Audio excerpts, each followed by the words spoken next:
Students, आज के chapter number 3 का शॉर्ट क्वेश्चन नंबर 1 है। इसमें पूछा गया है कि यूनिफॉर्म वेलोसिटी क्या है, वेरिएबल वेलोसिटी क्या है और वेरिएबल वेलोसिटी के रेफरेंस से यानी एक्सेलरेशन बताएं क्या है और फिर एक्सेलरेशन के जो है एसआई यूनिट्स के बारे में बताएं। देखें, अगर कोई पार्टी जो है वो इक्वल इंटरवल्स ऑफ टाइम में इक्वल डिस्प्लेसमेंट कर रही है तो हम उसको कहते हैं कि वो यूनिफॉर्म वेलोसिटी से मूव कर रही है। यानी अगर वो हर 1 सेकंड के वक्फे में 8 मीटर फॉर एग्जाम्पल कर रही है, तो जब भी हम देखें कि 1 सेकंड में वो कितना कर रही है तो 8 मीटर ही कर रही हो, तो हम फिर उसको कहेंगे कि इसकी यूनिफॉर्म वेलोसिटी है। आपको पता है कि आपके पास जो वेलोसिटी होती है that is delta D by delta T. यानी जब भी हम एक खास टाइम पीरियड के लिए देखें कि हर 1 सेकंड के लिए फॉर एग्जांपल देखें और वो 8 मीटर कर रही है, या फॉर एग्जांपल जब भी देखें 2 सेकंड के लिए देखें तो वो फॉर एग्जांपल 16 मीटर कर रही है, तो इसका मतलब है कि जब भी आप उसी इक्वल इंटरवल ऑफ टाइम के लिए या 2 सेकंड के लिए देखेंगे वो 16 मीटर कर रही होगी, या अगर 1 सेकंड के लिए देखें तो वो 8 मीटर कर रही होगी। इट मीन्स के जो है वो इक्वल इंटरवल्स ऑफ टाइम में इक्वल डिस्प्लेसमेंट जो है वो कवर कर रही है, तो देन हम कहेंगे कि उसकी जो वेलोसिटी है वो कांस्टेंट है। जैसे आपके पास एक बॉडी है, उसकी वेलोसिटी फॉर एग्जांपल 8 मीटर पर सेकंड, इसका मतलब है वो हर 1 सेकंड में जो है 8 मीटर ट्रेवल कर रही है।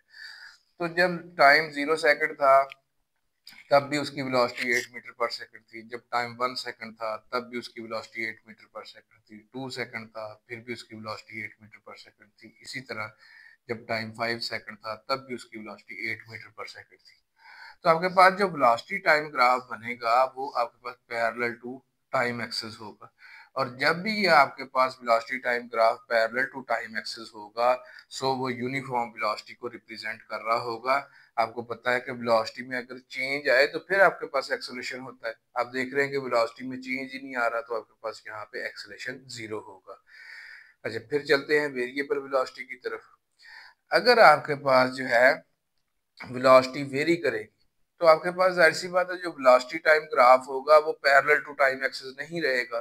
क्यों? क्यों वेलोसिटी की वैल्यू चेंज हो रही है, इसका मतलब है कि जो टाइम के गुजरने के साथ साथ जो अब नेक्स्ट टाइम पे आप देख रहे हैं तो इसका मतलब है वेलोसिटी या कम हुई हुई होगी या ज्यादा हुई हुई होगी। तो ये जो आपके पास वेलोसिटी टाइम ग्राफ होगा ये पैरेलल टू टाइम एक्सिस पर नहीं हो सकता, ये या ऐसे ऊपर को जा रहा होगा या नीचे को जा रहा होगा। इसका मतलब है कि आपके पास वेलोसिटी क्या है, वेरी कर रही है। तो उसको जो वेलोसिटी वेरी कर रही है उसी को हम कहेंगे वेरिएबल वेलोसिटी है। और जब आपके पास वेलोसिटी वेरी करती है, ठीक है, तो वेलोसिटी का रेट किस रेट से वो वेरी कर रही है विद रिस्पेक्ट टू टाइम, उसी को हम एक्सेलरेशन कहते हैं। अच्छा, अब यहाँ पे मैंने आपको सिर्फ छोटी सी बात समझाने के लिए कि एट टाइम 0 सेकंड उसकी वेलोसिटी वी आई है, एट टाइम टी सेकंड उसकी वेलोसिटी वी एफ है। सो आपके पास ये वाली जो चीज है ये आपके पास वेलोसिटी में चेंज है, दैट इज डेल्टा वी, और ये किसके इक्वल है, that is V F minus V I के इक्वल है। अब ये डेल्टा वी चेंज कितनी देर में आ रही है, ये इतने टाइम में आपके पास ये चेंज आ रही। So acceleration is equal to delta v over t, velocity में तब्दीली कितनी आई और कितने टाइम में आई, जिसको हम कहते हैं कि जो rate of change of velocity है with respect to time that is called acceleration. अच्छा, अब एक्सेलरेशन इज इक्वल टू ये V F minus V I over T is equal to ये यही V F minus V I असल में change in velocity है, और चेंज इन वेलोसिटी ये वो जिस टाइम में आई। अच्छा, अब जैसे वेलोसिटी का यूनिट मीटर पर सेकंड है तो चेंज इन वेलोसिटी का भी यूनिट आपके पास मीटर पर सेकंड है। सो मीटर पर सेकंड ओवर टाइम का यूनिट सेकंड, तो ये आपके पास मीटर पर सेकंड स्क्वायर हो गया। तो इसका मतलब है एक्सेलरेशन का जो एसआई यूनिट है वो मीटर पर सेकंड स्क्वायर है। अच्छा, वेरिएबल वेलोसिटी जो है वो उसमें आप देखें कि ये जो आपके पास वेलोसिटी टाइम ग्राफ की जो स्लोप होती है ना, ये आपके पास जो है ये एक्सेलरेशन को रिप्रेजेंट कर रही होती है। क्यों? ये आपके पास जो है ये आपके पास सम एंगल बनता है थीटा। आपको पता है कि अगर हम टेंजेंट ऑफ थीटा फाइंड करें तो वो होता है परपेंडिकुलर ओवर बेस, यानी delta we by delta T या डेल्टा वी बाय टी। तो ये जो डेल्टा वी बाय टी था यही आपके पास एक्सेलरेशन था, और ये जो टेंजेंट थीटा है वो स्लोप ऑफ द ये कर्व जो भी आपके पास स्लोप ऑफ द ग्राफ कहलाएगा। ठीक है, तो स्लोप ऑफ द ग्राफ जो है ये भी एक्सेलरेशन को रिप्रेजेंट कर रही है। अच्छा, अब जो है ये जो वेरिएबल वेलोसिटी है, अगर तो मिसाल के तौर पे आपके पास जो है हर 1 सेकंड के बाद आपके पास जो वेलोसिटी में चेंज आ रही है वो अगर एक जैसी है, अब मैं वेलोसिटी नहीं एक जैसी कह रहा, वेलोसिटी में जो चेंज आ रही है उसको एक जैसी कह रहा हूँ।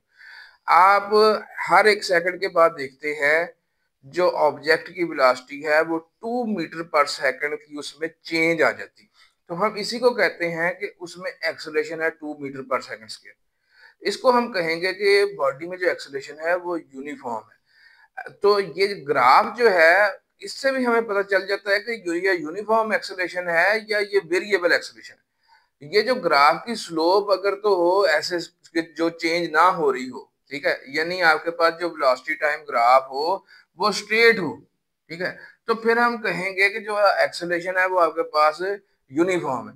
अगर वेलोसिटी टाइम ग्राफ की जो स्लोप है वो चेंज हो रही हो, फॉर एग्जाम्पल इधर को वेलोसिटी है इधर को टाइम है, आपके पास जो वेलोसिटी टाइम ग्राफ है उसकी स्लोप यूं, तो आप देखेंगे यहाँ पे स्लोप कुछ और है, यहाँ पे स्लोप कुछ और है, यहाँ पे स्लोप ग्राफ कुछ और है।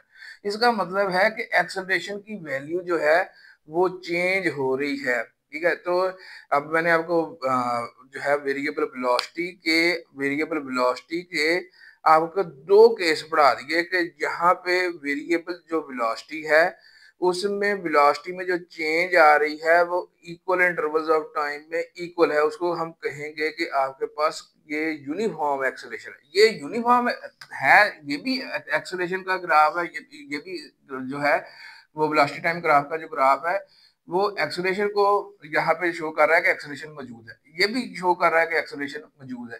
लेकिन सिर्फ फर्क ये है कि अगर आपके पास जो स्लोप है कांस्टेंट है तो हम कहेंगे एक्सेलरेशन यूनिफॉर्म है, अगर आपके पास ये स्लोप है वो चेंज हो रही है तो फिर हम कहेंगे कि एक्सेलरेशन जो है वो वेरी कर रहा है। यहाँ पे स्लोप ग्राफ की चेंज हो रही है, हम कहेंगे एक्सेलरेशन जो है वो वेरी कर रहा है। Hopefully answer the question. फिर मिलते हैं नेक्स्ट टॉपिक के साथ।